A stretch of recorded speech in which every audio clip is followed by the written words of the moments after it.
솔로몬은 사람이 죽고 난 후에 일어나는 일에 대해서 우리들에게 자세하게 알려주고 있습니다. 오늘 설교를 잘 들으시면 점쟁이를 찾아갈 필요도 없고, 세상에 악한 영들이 이렇게 역사하는구나 라는 것을 알 수가 있으실 거예요. 죽은 사람이 세상의 일이 궁금하다고 해서 이 세상에 다시 올 수 없습니다.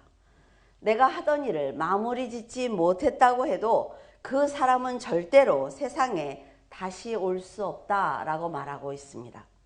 이렇게 죽고 나면 이 세상과 전혀 상관이 없어지기 때문에 우리는 살아있을 때 후회 없이 잘해야만 합니다. 육과 영혼이 분리되는 순간 세상과 완벽하게 단절되므로 세상에 어떤 영향도 미칠 수 없으며 오직 산 사람의 기억 속에만 존재하는 것입니다. 부모와 자식, 형제, 친구와의 관계도 살아있을 때의 관계이지 죽고 나면 산 사람의 기억 속에만 존재할 뿐 서로를 위해서 해줄 수 있는 일은 아무것도 없습니다. 죽은 날을 기억을 해서 음식을 잔뜩 차려 놓아도 세상을 떠난 사람은 그 음식을 절대로 먹을 수 없기 때문에 제사가 무의미하다는 것입니다. 사는 동안 일을 다 끝내지 못해도 그 일의 진행이 궁금하다고 해서 돌아올 수 없다라고 솔로몬은 말하고 있는 거예요. 사람이나 짐승은 호흡하는 것이나 죽는 것이 똑같고 죽은 후에 흙으로 돌아가는 것도 똑같기 때문에 사람과 짐승은 전혀 다를 바가 없습니다. 그러나 짐승의 혼은 땅으로 내려가고 사람의 영은 하나님께 올라가기 때문에 그것이 사람과 짐승의 다른 점이다 라고 말씀드릴 수가 있습니다. 하나님께 올라가는 거룩한 영을 가진 사람이 짐승과 다를 바 없는 삶을 산다면 하나님을 만났을 때 그 죄에 대한 심판을 받을 것이므로 지금 살아있을 때 하나님의 뜻대로 살아야 하는 것입니다. 완벽하게 살 수는 없어요. 그러나 하나님의 말씀대로 살기 위해서 노력해야 한다는 거죠. 그리스도가 없는 인생은 그 죄를 용서받지 못했으므로 심판을 받을 수밖에 없습니다. 성도들은 사후에 천국에 들어가기 위해서는 예수님을 믿어야 된다는 걸 모두 알고 있어요. 그런데도 예수 그리스도를 영접하지 않아서 어둠에 떨어진다면 그것보다 안타까운 일은 없습니다. 여러분 한번 생각을 해보세요. 아기를 잉태를 해서 그 아기를 낳을 때까지 아기는 빛을 볼 수 없습니다. 그런데 부모의 진통, 어머니의 진통을 통해서 아이가 세상 밖으로 나오면 그때부터는 빛을 보는 거죠. 어둠 속에 있는 것이 잘못됐다고 얘기한단 말이죠. 뱃속에 있을 때는 빛을 보면 안 되잖아요. 자, 우리가 어둠 속에서 살았단 말이에요, 지금까지. 그래서 예수 그리스도를 만나는 진통을 겪었어요.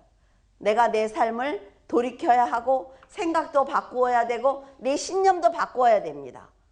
그래서 빛 가운데 나왔는데 자꾸 그 어둠으로 들어가겠다 그러면 되겠습니까? 하나님은 이제 너는 빛의 자식이기 때문에 빛 가운데 살아라 라고 말씀하신단 말이죠. 근데 우리가 우리의 행동을 고치지 않고 우리의 말을 고치지 않고 과거에 어둠 속에 있던 그 삶으로 자꾸 돌아가려고 한다는 거죠. 그러니까 솔로몬은 뭐라 그래요? 무의미 없어. 그런 행동들은 헛되고 헛된 거야 라고 말해주고 있는 거예요. 세상을 떠난 사람을 도로 세상에 데리고 올 자가 없다는 말씀은 죽음은 이 세상과 완벽하게 단절된다는 것을 말하고 있습니다. 그래서 지금 믿음으로 잘 사는 것이 얼마나 중요한지 모른다는 거예요. 육신을 벗으면 구원의 기준인 예수 그리스도를 중심으로 천국과 지옥이 나누어집니다. 이렇게 말하는 것은 교회를 다녀야 됩니다 라고 협박하는 것이 아니에요. 이게 사실이라는 말이죠. 그렇기 때문에 여러분은 믿음으로 사후를 준비해야 하는 것입니다. 죽음에는 나이가 정해지지 않습니다. 노인이든 청년이든 자기에게 주어진 시간을 오직 예수 그리스도를 믿는 믿음으로 채워야 한다는 거죠. 히스기야가 만약 한번 생각을 해보세요. 여러분이 히스기야라고 생각해요. 죽기 전에 자기의 인생을 돌아보았다면 그는 15년의 생명을 연장받았던 그 순간을 가장 후회했을 것이다 라고 저는 생각을 합니다. 무엇을 위해서 그토록 죽을 힘을 다해서 기도를 했는지 후회했을 것인데 15년을 더 사는 동안 악한 므낫세를 낳았기 때문입니다. 므낫세는 12세의 왕이 되어 55년을 치리했어요. 그는 여호와의 전에 우상을 세웠습니다. 성전 마당에서 일월 성신을 위한 단을 쌓아 자식들을 불 가운데 지나가게 하는 아주 악행을 저지른 사람이에요.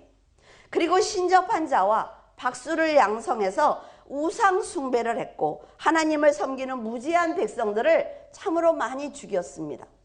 하나님께서 부르실 때 차라리 히스기야가 기쁜 마음으로 세상을 떠났다면 나라를 우상으로 가득 채우는 그런 아들을 낳지 않았을 것입니다.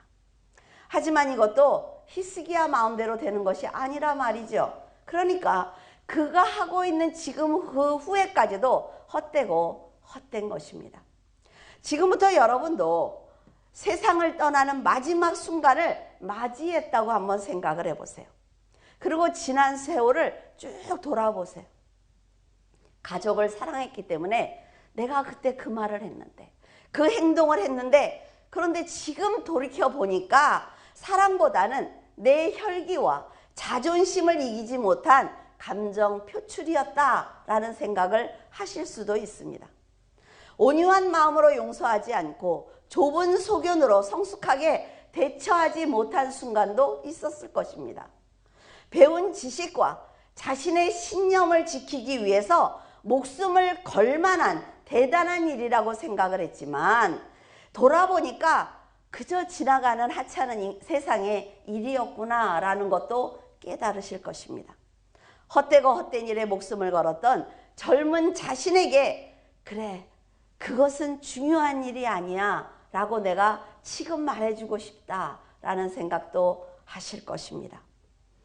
응답을 받고 기뻐했던 그때가 없었다면 이렇게 지금 후회하는 일도 없었을 것이고 사람을 하나님보다 더 두려워해서 개미처럼 작아졌던 그 순간도 지금 생각해보면 헛되고 헛되다는 생각이 들 거예요.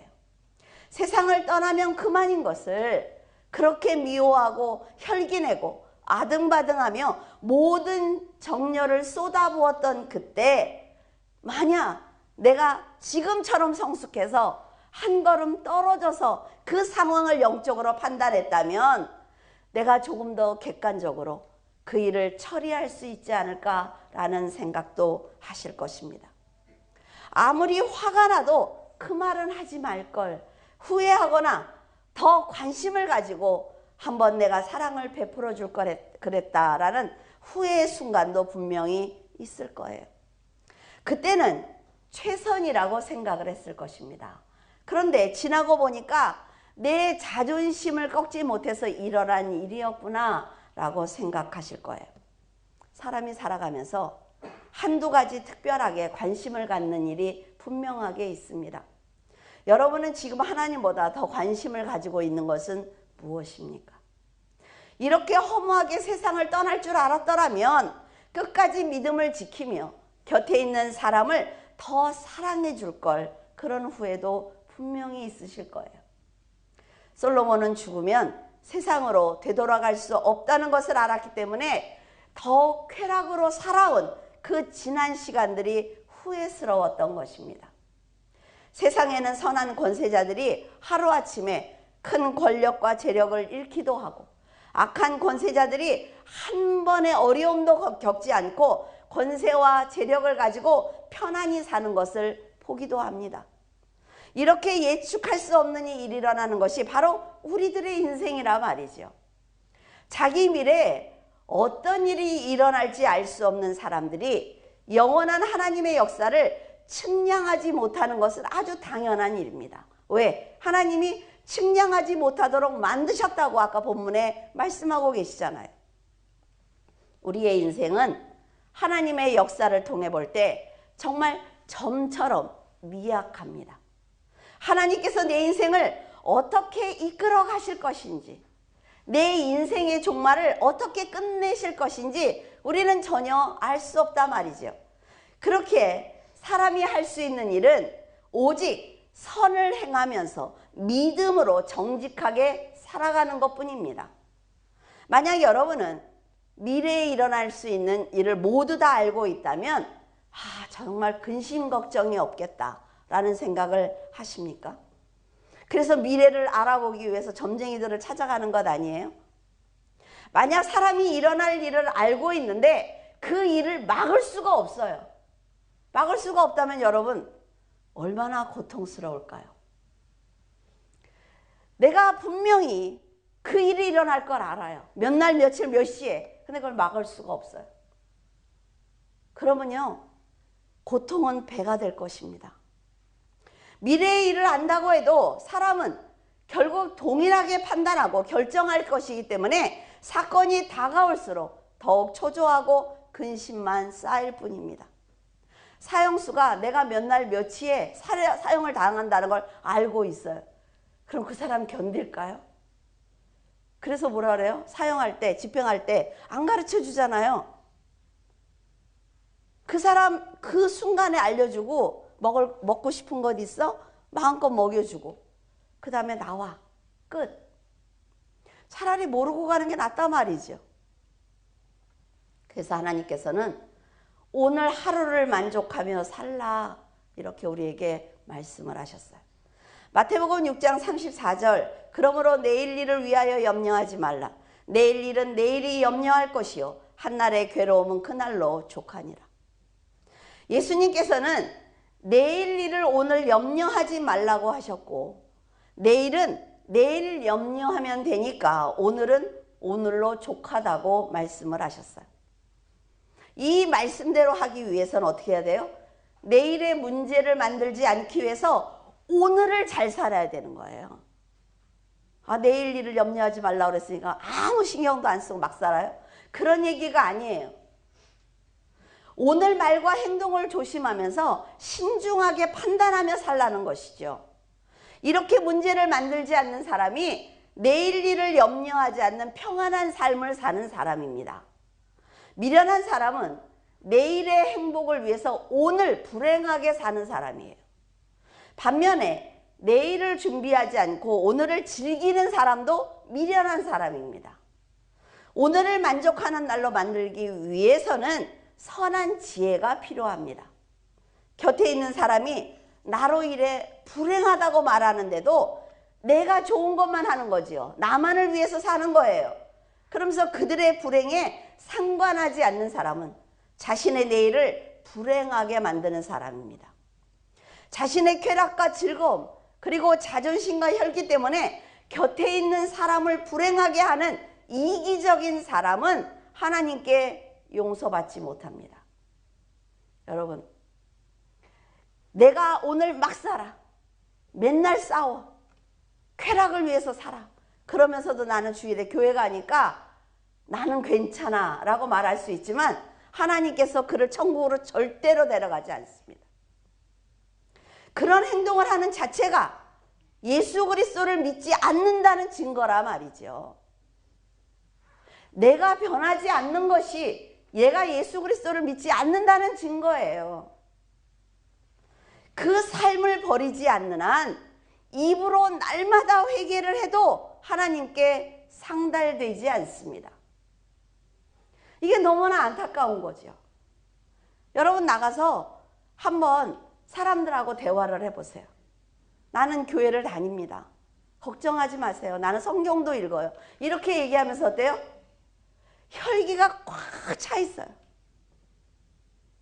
하나님을 믿는 사람은 곁에 있는 사람들이 나 때문에 행복한 웃음을 짓게 하고 의지하게 하는 편안한 마음을 갖도록 노력을 합니다. 여러분 한번 생각을 해보세요. 내 가족들이 나 때문에 행복할까? 내 가족들이 정말 나만 집에 들어가면 나하고 같이 있으면 환하게 웃을까? 한번 생각을 해보시라고요. 이렇게 선한 사람과 함께 있는 사람은 천국에서 누리는 평안과 안식을 이 땅에서, 내 가정에서 누리기 때문에 그 사람의 삶은 여기 있으나 천국에 가 있으나 똑같은 거예요. 자기와 함께 있는 사람들을 평안하게 해주고 행복을 느끼도록 하는 것은 결코 쉬운 일이 아닙니다. 자기 희생과 노력 없이는 불가능한 일이기 때문에 자기보다 상대방의 마음을 평안하게 해주기 위해서 노력을 한다면 그 모습을 보고 계시는 하나님께서 그에게 넘치도록 은혜를 부어주시는 것입니다. 하나님께 복을 받고 싶거든. 여러분, 자기를 희생해야만 합니다. 하나님께서 그를 보고 계신다 말이죠. 그 사람이 희생하는 것은 나 때문이야 라는 걸 하나님이 아신단 말이에요. 그래서 사람들이 자기의 종말을 모르는 것 역시 축복입니다. 만약 여러분이 가족들에게 유언을 남길 시간조차 없이 세상을 떠나게 된다면 어떻게 하시겠습니까? 그러니까 나이 먹은 분들은 뭐라 그래요? 오래 앓는 것도 싫어. 한 일주일만 이렇게 앓다 갔으면 좋겠다. 왜? 내 가족들의 마음 준비를 하기 위해서. 그런 말씀들을 하세요. 내일 아침에 사과를 해야지. 그래, 내가 오늘 말을 너무 심하게 했어. 내가 오늘 너무 잘못했어. 하나님께 회개해야 되는데 내일 아침에 해야지 라고 생각을 했는데, 오늘 보낸 이 날이 세상의 마지막 날이라면 영원히 사과하고 회개할 기회가 사라지기 때문에 지금 머리에서 그 생각이 떠올랐을 때 여러분 사과해야 합니다. 그리고 용서해야 돼요. 사과를 하는데 맨날 똑같지 뭘. 사과하면 뭐해, 너 돌았으면 또 오르고 할 거지. 이러면 안 돼요. 왜? 하나님이 용서하시니까. 우리가 회개할 때마다 하나님이 계속 용서하시잖아요. 여러분 회개기도 몇 번 하셨습니까? 한번 생각을 해보세요. 근데 하나님은 한 번도 안 들어 이러신 적이 없단 말이죠. 그래, 다시는 그러지 마. 하나님의 은혜예요. 이렇게 오늘을 믿음과 사랑으로 채우는 아름다운 인생을 산다면 언제 세상을 떠날지 모르지만 그 죽음이 두렵지 않습니다. 자신의 마지막 순간을 알지 못하기 때문에 사람들은 오늘을 평안하게 살 수 있는 거죠. 내일을 계획할 수 있는 것입니다.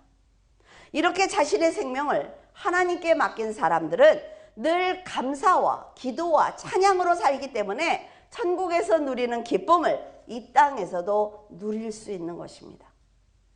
16절에 또 내가 해 아래서 보건대 재판하는 곳 거기에도 악이 있고 정의를 행하는 곳 거기에도 악이 있도다.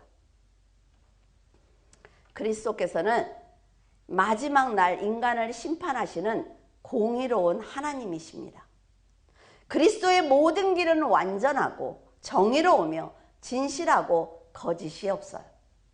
이렇게 거룩하신 하나님께서 자신의 형상을 따라 사람을 창조하셨지만 사람은 선악을 알게 하는 과실을 먹는 죄를 지었으므로 선하게 살고자 노력하지만 항상 악이 함께 있는 것입니다.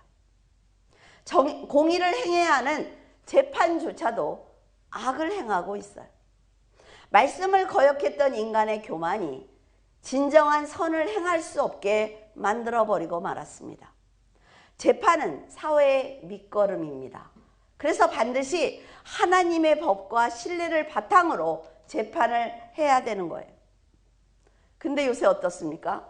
재판장들이 뇌물을 받는다 말이죠. 불공정한 판결을 하고 있어요. 그걸 보면서 솔로몬이 슬픈 것입니다. 뇌물이 악한 죄라는 것을 성도들은 배웠습니다.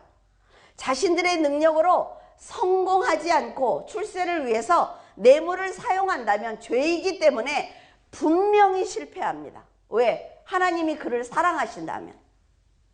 하나님께서 노력하라는 거예요. 지혜도 주고 명철도 줄 테니까 노력해, 기도해, 내가 도와줄게. 너의 인생을 내가 함께 동행할게 라고 말씀을 하시는데 자기의 능력으로 성공하려고 하지 않고 뇌물을 준다 말이죠. 그러면 그 자체로 죄입니다. 뇌물은 하나님의 뜻에 반하는 행위입니다. 인간의 욕심이기 때문에 하나님께서는 죄를 지은 그 사람을 절대로 돕지 않습니다. 잘 들으셔야 돼요. 내 노력, 내 능력으로 무언가를 이루어내려고 하지 않고 뇌물을 주고 싶은 마음이 들거든 여러분 회개하시기를 바랍니다. 하나님께서는 성도들이 최선을 다해 자신의 능력을 키우기를 원하시기 때문에 성공을 원한다면 선한 방법으로 열심히 노력하시기를 바랍니다. 그리고 성실하고 정직하게 살기를 바라요. 하나님이 나를 아까워할 수 있도록 그렇게 살기 바란다 말이죠. 우리는 사람의 입장에서 보는 선과 악, 그리고 하나님께서 보시는 선과 악에 대해서 바르게 정의해야 합니다. 인간적인 판단으로 선과 악을 결정하는 사람은 어리석은 짐승과 다를 바가 없다 말이죠. 하나님께서 재판장을 통해서 공의를 드러내시기를 원해요. 정직하게 재판하는 그 사람을 통해서 하나님께서는 이런 생각을 가지고 계셔. 하나님께서는 이런 분이야 라는 걸 드러내기를 원하고 계십니다. 여러분, 재판장을 꼭 판사 이런 사람으로만 생각하지 마세요. 자녀에게 인생길을 알려주는 부모도 재판장입니다. 성도들에게 진리와 비진리를 가르쳐주는 사람도, 목회자도 재판장이에요. 제자들을 가르치는 교사들도 재판장입니다. 그래서 재판장은 선과 악을 동시에 판단할 줄 알아야 합니다. 사람들이 살아갈 길을 찾아줘야 한다는 사람들이잖아요. 그렇기 때문에 무거운 책임감을 가져야 합니다. 그리고 재판장은 자신도 선과 악을 가지고 있는 죄인이라는 것을 절대로 잊어서는 안 된다 말이죠. 하나님께서 주신 법대로 올바로 판결을 해야만 여러분 내 자식이나 성도나 제자들이 올바로 살아갈 수가 있는 것입니다. 사람이 사람의 죄를 판결한다는 것, 이것은요 신의 영역입니다. 그래서 하나님께서 우리들에게 주신 거예요. 다윗도 그렇잖아요. 내가 신과 같다. 큰 권세를 받은 재판장은 정직하게 살아야 합니다. 왜? 부모가 하는 말, 행동을요, 자녀를 보세요. 똑같이 하고 있죠. 그 표정도 똑같이 해요. 그렇기 때문에 자녀들 앞에서 항상 우울한 부모는 자녀들도 우울합니다. 부모가 밝으면 자녀도 밝아요. 그래서 올바로 살아야 된다 말이죠. 부모와 목회자와 교사는 앞서가는 사람들이기 때문에 하나님께서 정의롭고 진실하고 거짓이 없으신 것처럼 바르게 판단하면서 살아야 되는 거예요. 자녀와 성도와 제자에게 거짓된 방법을 절대로 알려줘서는 안 됩니다. 자, 앞선 사람들은요, 세월을 오래 살았기 때문에 방법을 다 알고 있어요. 어떤 길이 빠른 길인지, 어떻게 행동을 하면 손해를 안 보는지 다 알고 있단 말이죠. 그런데 그것이 악한 방법이라면 하나님의 뜻을 이미 어기고 가는 것이기 때문에 여러분, 내 뒤에서 나를 따라오는 사람들이 절대로 성공할 수 없습니다. 예수 그리스도의 자녀가 될 수 없다는 거예요. 누가복음 16장에 보면 부자와 거지 나사로의 기록이 기록되어 있습니다. 오직 자신의 행복과 쾌락을 위해서 살아온 부자와 먹을 것이 없어서 고통스러운 인생을 살았던 나사로가 등장을 해요. 이 두 사람이 다 세상을 떠나고 말았습니다. 한 사람은 부유하게 살았고 한 사람은 먹을 것 없이 가난하게 산 사람입니다. 이 두 사람은 세상을 떠난 후 전혀 상상하지 못하는 일이 사후 세계에서 펼쳐졌어요. 세상과 완전히 뒤바뀐 삶이 자기들을 기다리고 있는 거예요. 천국에 가면요, 날개 달고 막 날아다니고 그렇게 사는 게 아니에요. 똑같은 삶을 사는 것입니다. 풍악과 술로 큰 잔치를 벌이며 편안하게 살았던 부자는 지옥 한가운데 떨어진 자신을 보게 되었습니다. 얼마나 놀랐을까요? 살면서 한 번도 이런 것이 있을 것이라는 생각을 해본 적이 없기 때문에 부자는 죽음의 삶을 준비하지 못했어요. 반면에 나사로는 늘 굶어야 하는 힘든 환경에 있었습니다. 개들에게도 무시를 받는 인생을 살았단 말이죠. 근데 육신을 벗는 순간 그의 영혼은 아브라함의 품에 안겨 있었습니다. 그는 이미 세상의 일을 모두 다 잊고 평안과 안식을 누리고 있었기 때문에 자신이 아브라함의 품에서 평안을 누리고 있는 것이 더 감사했을 것입니다. 이 두 사람을 갈라놓은 것은 세상이 하찮게 여기고 있는 믿음이라 말이죠. 여러분, 이 말씀을 잊지 않았으면 좋겠어요.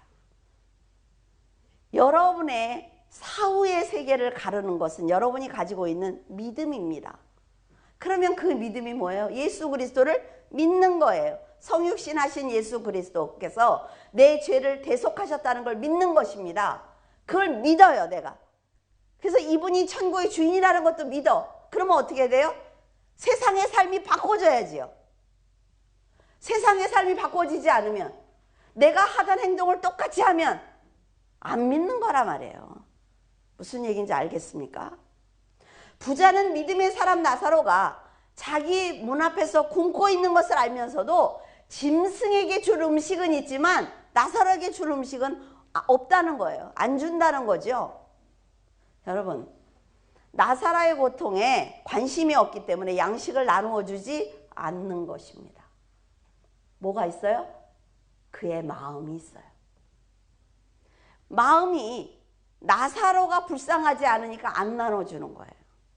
내가 예수 그리스도를 믿지 않으니까 내 행동이 변하지 않는 것입니다. 세상이요? 정말 어린아이들이 대학을 가거나 직장에 가면 제일 먼저 고민하는 게 뭐예요? 술자리. 왜 고민을 합니까? 왜 고민을 해요? 악령에 사로잡힌 그들이 주장하는 그 자리에 내가 내 믿음을 주장하는 것이 부끄러운 일이에요? 두려운 일입니까? 무엇 때문에? 출세 때문에. 그 사람들과의 관계 때문에 두려운 거예요. 다른 것 아니라 말이죠. 그러면 하나님은 뭐 하십니까? 내가 믿음으로 살기 위해서 노력을 할 때 하나님은 뭐 하고 계세요? 하나님을 믿지 않기 때문에 그런 행동들을 하는 거예요. 부자는 나사로가 당했던 고통보다 사후에 큰 고통을 당하게 되었습니다. 나사로에게 한 방울의 물을 구걸하는 신세가 되었어요. 부자는 나사로가 그동안 자기 집 문 앞에서 얼마나 큰 고통을 당했는지 이제 알게 되었지만 돌이킬 방법이 없는 거예요. 왜? 세상을 떠나면 끝이라고 했죠. 그래서 세상에 있는 자기 형제 5명이 지옥에 오지 않기를 바라는 마음에서 나사로를 다시 세상에 보내달라고 애걸하고 있는 것입니다. 그러나 아브라함은 이렇게 말을 합니다. 세상에는 복음을 전하는 많은 사람들이 있어. 그 전도자들이 있다는 거지요. 그들의 말을 듣지 않는 사람은 죽은 사람이 살아서 다시 돌아간다고 해도 절대로 듣지 않아. 이 말은요, 우리가 신앙생활을 하면서 수많은 기적을 경험한다고 해도 그리스도를 믿지 않는 사람은 믿지 않는다는 얘기를 하고 있어요. 복음을 듣기만, 한 번만 듣기만 해도 영접하고 변화되는 사람이 있습니다. 한 번만이 아니라 계속해서 성화되기 위해서 노력하는 사람들이 있단 말이죠.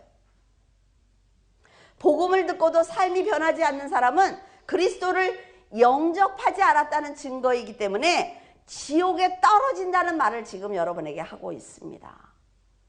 여러분에게 만날 때마다 하나님이 복 주실 거예요. 여러분 잘 되실 거예요. 이런 얘기 저 할 수 있습니다.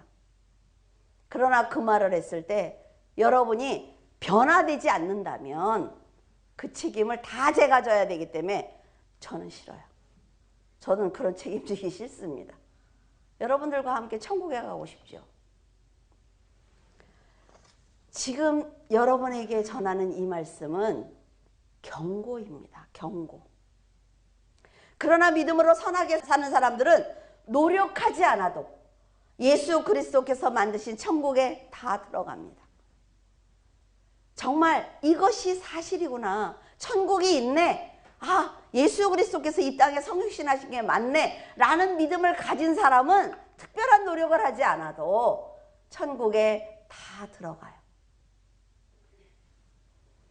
부자와 나사로의 사건을 보면 부자는 사후에도 세상의 근심을 그대로 가지고 있다는 걸 우리는 알 수가 있습니다. 그러나 믿음의 사람 나사로는 세상의 염려와 근심을 모두 잊어버렸다는 것도 알 수가 있어요. 부자가 자기 형제들이 지옥에 오지 못하도록 노력하는 것을 보면 사후에도 그는 세상의 삶을 기억하고 있다는 걸 우리는 알 수가 있단 말이죠. 그러나 아브라함의 품에 안긴 나사로가 세상 일을 기억하지 못하는 것을 보면 천국에서는 세상의 짐을 모두 내려놓고 하나님의 영광 가운데 평안을 누리고 있음을 알 수가 있습니다. 그래서 여러분이 여러분의 곁에 있는 분이 돌아가셨거든. 그곳에서 가만히 있지 말고 날 위해서 기도하라는 말을 하면 안 돼요. 아시겠죠? 천국에서 세상의 일을 기억한다면 그 자체로 천국이 아닐 것입니다. 여기서 주목해야 하는 것은 지금 모든 대답을 나사로가 아닌 아브라함이 하고 있다는 것입니다. 나사로는 아브라함의 품에서 평안과 안식을 누리고 있으므로 세상에서 겪었던 고통을 모두 다 잊어버린 거예요. 하지만 부자는 세상에서 호의호식하던 때를 잊지 못하기 때문에 물 한 방울 없는 지옥이 더욱 고통스러운 것입니다. 사탄이 지배하는 이곳에 형제들이 올까봐 죽은 나사로를 자기 형제들에게 보내달라고 했지만 죽은 사람은 세상에 올 수 없습니다. 자, 여기서 여러분 굿하는 거 보셨습니까? 보셨어요? 무당이 어때요? 혼을 부르죠. 혼을 불러서 목소리를 똑같이 하면서 그 어머니에게 죽은 딸의 목소리도 내고 어머니의 목소리도 내면서 말하기 시작합니다. 근데 그 말이 틀려요? 안 틀려요. 여기서 속는 거예요. 여기서. 자, 성경이 정확하게 그 사람은 올 수 있다 없다? 없다 라고 얘기했습니다. 그러면 사탄은 하늘에서 불을 내리는 능력을 가지고 있어요. 아주 똑같이 하나님하고 똑같이 흉내를 내요. 사탄이 한 가지 못하는 건 뭐예요? 사람을 구원하는 것. 그러면 어때요? 사람은 와, 어떻게 알았지? 당하죠. 그대로 당한단 말이에요. 과거에 우리 어머니가 구술하셨어요. 집에서. 근데 저희 바로 위에 언니가 미션 스쿨을 다녔어요. 그러니까 그 성경책을 치우라고 얘기를 했어요. 그래서 들어온 대문 위에다가 그 성경책을 올려놨어요. 어디다 버릴 데는 없으니까. 근데 그 무당이 그걸 찾아내더라고요. 그럼 어때요? 용하지요. 그럼 그 사람한테 매이지요. 이게 지옥 가는 길이에요. 그래서 아무리 뭐 다음 대통령이 누가 될 것입니다. 신문에 이만하게 나오고 해도 어머, 이 사람한테 한번 가서 물어볼까? 라는 생각을 하는 거는 곧 어디로 가는 거예요? 넓은 길로 가는 길이에요. 귀신은 뭐든지 할 수 있어요. 하나님의 흉내를 다 낼 수 있어요. 그래서 여러분 하나 이끌어가는 건 일도 아니에요. 지금 젊은 아이들이 점 보고 아주 난리도 아니죠. 귀신이 그만큼 활발하게 일하는 거라 말이에요. 그래서 알아서 뭐 할 거예요? 여러분 절대로 속으면 안 됩니다. 절대로 속으면 안 돼요. 그리고 귀신은 지나온 일은 잘 맞춰. 뭐 집안에 뭐가 있네, 뭐가 있네. 얼마나 잘 맞히는지 몰라. 저한테도 아들이 없다 그랬어요. 제 인생에. 아들이 없대. 못난대. 내 동생은 아들만 둘이래. 근데 걔는 딸만 둘 낳고. 근데 그 사람은요, 틀려도 상관이 없단 말이죠. 또 하는 말이 있어. 또 그렇잖아요. 틀렸다고 뭐라 그래요? 그 길로 가라 했더니 그 길로 안 가서 그렇다고 굿하자고 이렇게 하죠. 그러나 성경은 변함이 없습니다. 성경은 변함이 없어요. 하나님께서 복음을 들을 수 있는 기회를 주셨는데도 예수 그리스도를 영접하지 않은 사람은 사후에 아무리 후회를 해도 소용이 없습니다. 여러분, 부자는요, 하나님을 모르는 사람이 아닙니다. 하나님을 믿는 사람이에요. 그는 자신이 하나님을 잘 알고 있다고 생각하는 사람이라 말이죠. 자기가 부자가 된 것은 믿음이 좋기 때문에 복을 받았다고 생각했기 때문에 자주옷과 베옷을 입고 신앙이 있는 척했습니다. 그러나 교회를 다니면서 예배를 드리고 신앙이 있는 척해도 예수 그리스도께서 하신 말씀대로 살지 않으면 천국에 갈 수 없습니다. 여러분들만이라도 정말 기억했으면 좋겠어요. 여러분은 마음대로 신앙생활을 하지 말고 죄를 짓지 않기 위해서 성령께 의지하며 삶을 바꾸기 위해서 노력해야만 합니다. 여러분이 하루 중에 가장 많이 하는 말과 행동은 무엇입니까? 그리고 무슨 일을 가장 많이 하세요? 가장 많이 생각하는 것은 무엇이에요? 어머니가요, 여러분 가족을 위해서 밥을 하고 콩나물을 다듬는 것, 우리들이 남편도 돈 많이 버는 사람 뭐래요? 집안에 있는 여자가 뭐 하는 게 있어? 이렇게 얘기하죠. 하나님 일 하고 있는 거예요. 하나님 일. 회사에서 열심히 아빠들이 일을 해요. 가족들이 건강한 삶을 유지하면서 하나님의 자녀로 잘 살아갈 수 있도록 밖에서 책임감을 가지고 일을 해지요. 이게 뭐예요? 하나님의 일이라 말이죠. 여러분, 우리가 그냥 주어진 인생이니까 사는 게 아니에요. 이게 다 하나님의 일이지.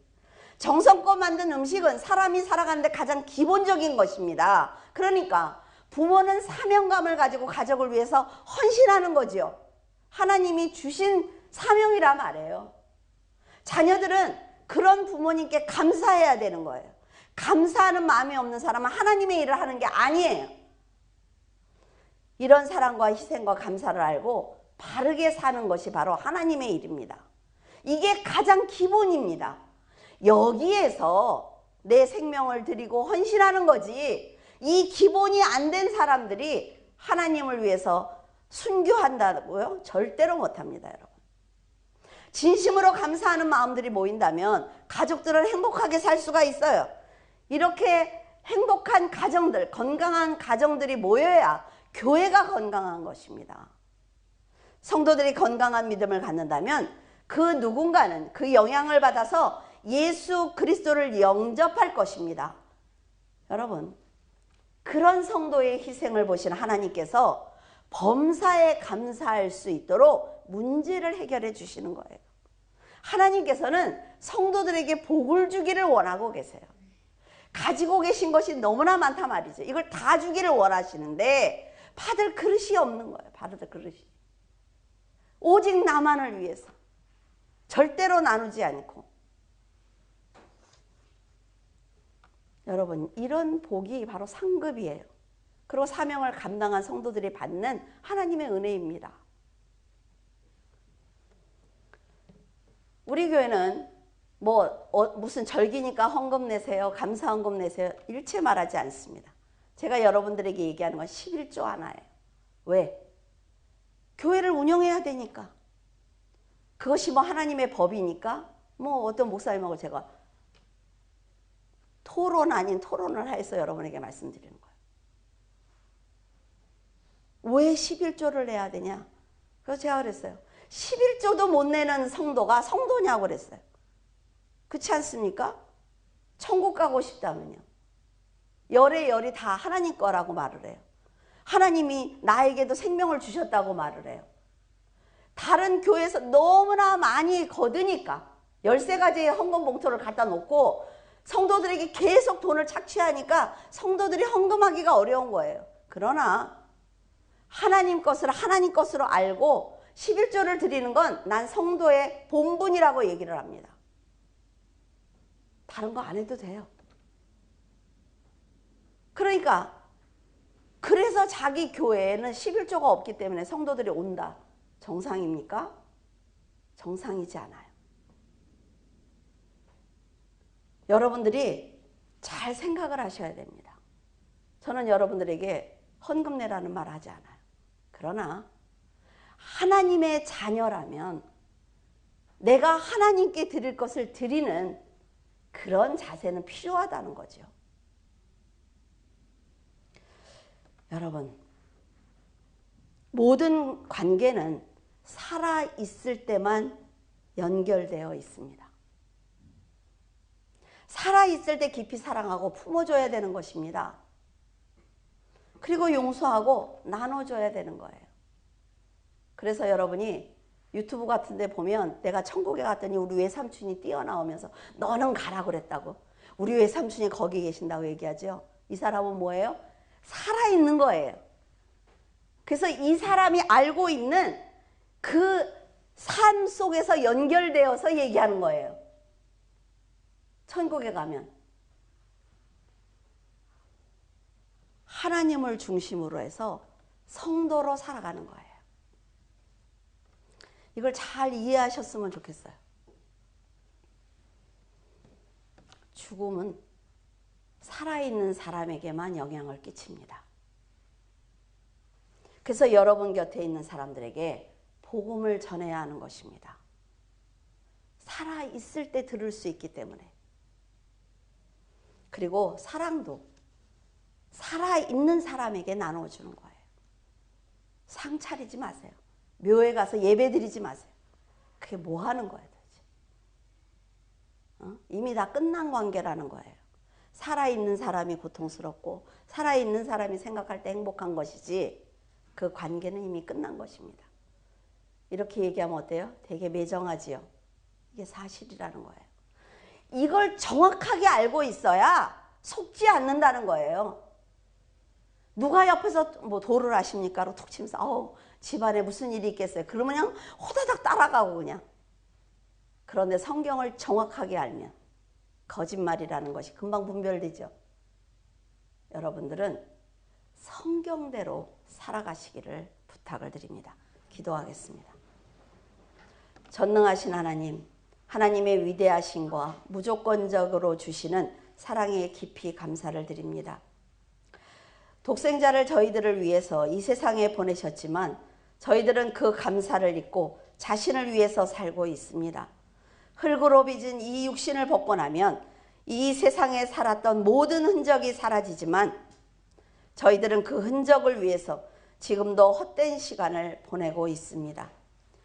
영원히 살 천국의 삶을 위해서 지금 준비하게 하시고 쾌락과 즐거움 그리고 게으름과 욕심을 버리는 지혜로운 성도로 살 수 있도록 도와주시옵소서. 하나님께서 저희들에게 그리스도를 영접할 수 있는 수십 년의 시간을 주셨지만 그 소중함을 깨닫지 못하고 있는 저희들입니다. 하나님, 저희들이 영원한 세계가 있음을 깨닫게 하시고 그 영원한 삶을 위해서 자신을 쳐서 복종시키는 거듭난 성도가 되게 하여 주시옵소서. 돌이킬 시간과 기회가 없을 때 하나님께 도와달라고 부르짖지 말고 지금 하나님의 뜻대로 삶을 돌이키는 성도가 되게 하여 주시옵소서. 썩어질 이 육신을 벗으면 다시는 이 세상에 돌아올 수 없는데도 저희들은 사후를 준비하지 않고 있습니다. 하나님께서 무조건적인 사랑을 주실 때 준비하게 하시고 그날을 위해서 오늘을 만족하는 삶을 살게 도와주시옵소서. 하나님께서 저희들에게 오늘 말씀을 통해 천국에 들어가기 위해서는 이 세상의 삶이 너무 중요하다는 것을 깨닫게 하셨습니다. 지금 감사하게 하시고 성령을 의지하게 하시며 죄를 멀리하는 삶을 살도록 도와주시옵소서. 하나님의 깊은 사랑에 감사드리며 예수 그리스도 이름으로 기도드립니다. 아멘.